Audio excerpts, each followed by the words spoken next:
y su trascendencia. Cuentan a Maki Arenas detalles de su trayectoria. Todos los domingos a las 5 de la tarde te invitamos a ver Biografías por Globovisión.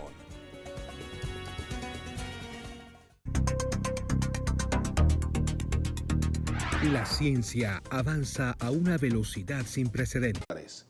Y te pregunta aquí Aníbal Gómez si el problema del país es político o económico. Otro comentario, Tulio Ney. Vladimir pregunta al profesor que explique por qué si el Estado aumenta esos salarios de los empleados públicos, los establecimientos privados aumentan el costo de sus productos. Bueno, tantos comentarios y preguntas, ¿no? Déjame responder algo de Aníbal, que me parece que engloba las otras. Y perdóname, pero Carmen Díaz dice algo aquí con respecto al combo de pollo. Y mi quincena como docente universitario, instructor tiempo completo es de 2.300.000. Como dicen ahora, 2.300. Ese combo de pollo se comprará haciendo una vaca. Bueno. Sí, exactamente.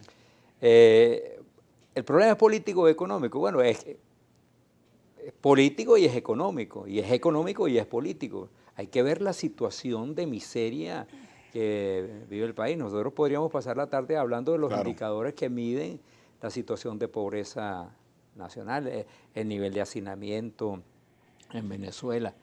Ahora, queda claro para muchísima gente, no para los especialistas, sino para muchísima gente, que el problema no se resolverá hasta que haya una... Incluso en los estudios que conozco, Vladimir, más del 60% piensa que para que se resuelvan los problemas económicos debe cambiar el gobierno, debe salir Nicolás Maduro de Miraflores.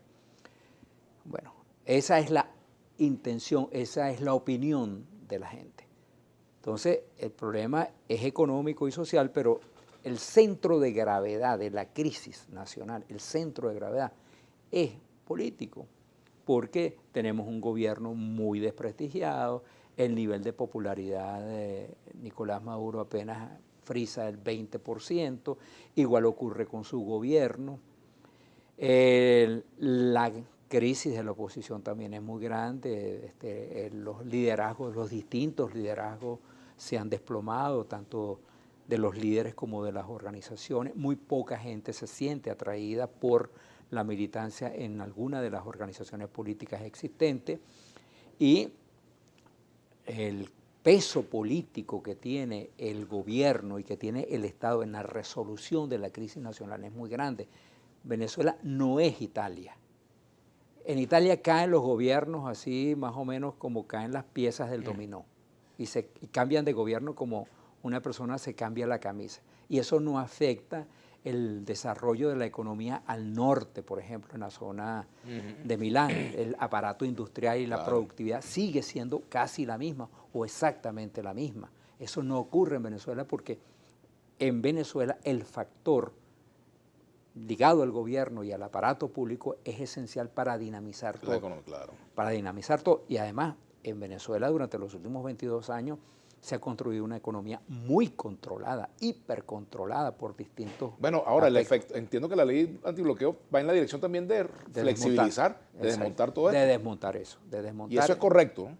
Y eso es lo que hay que hacer, obviamente. Yo decía en el más allá de las observaciones que se puede tener, el secretismo, etcétera, etcétera. Exacto, pero eso es lo que hay que hacer.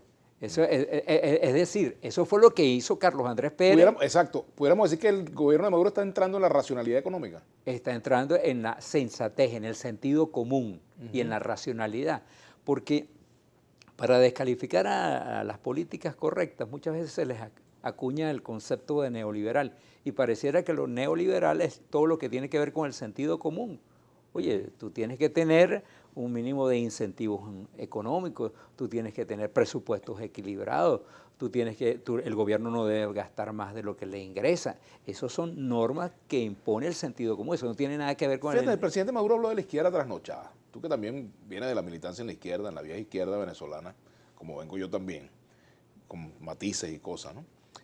¿El gobierno de Maduro dejó de ser de la izquierda trasnochada o está saliendo de ella?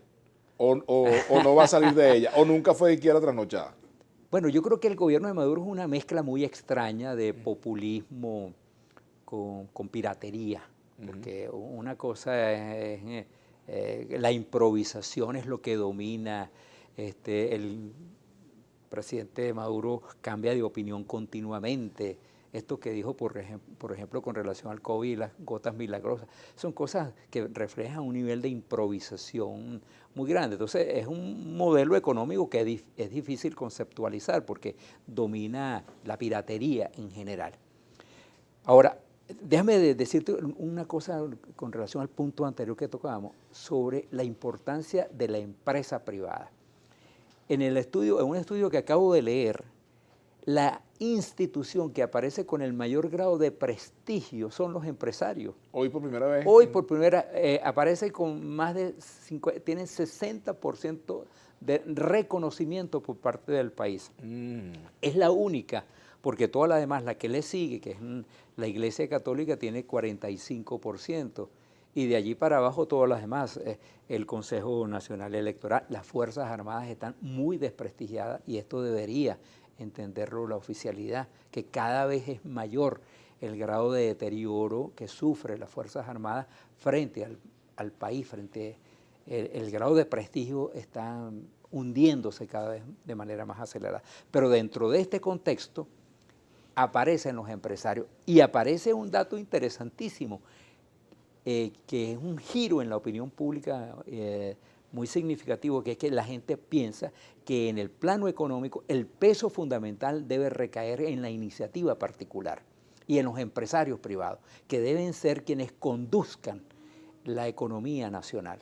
Este es un giro importantísimo porque cuando Hugo Chávez existía había una especie de encantamiento, de embrujamiento de parte de la opinión pública del país, pensando que los controles, las regulaciones, la intervención permanente era lo que podía resolver los problemas nacionales. Hoy, después de 2 décadas, de 22 años de controles, la gente se ha ido convenciendo de que es a la sociedad civil, es a los emprendedores particulares, es a la empresa privada a la que le corresponde llevar el peso fundamental de la economía.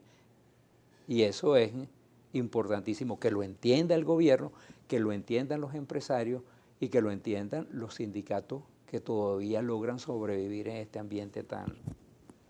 Tú eres sociólogo, Trino.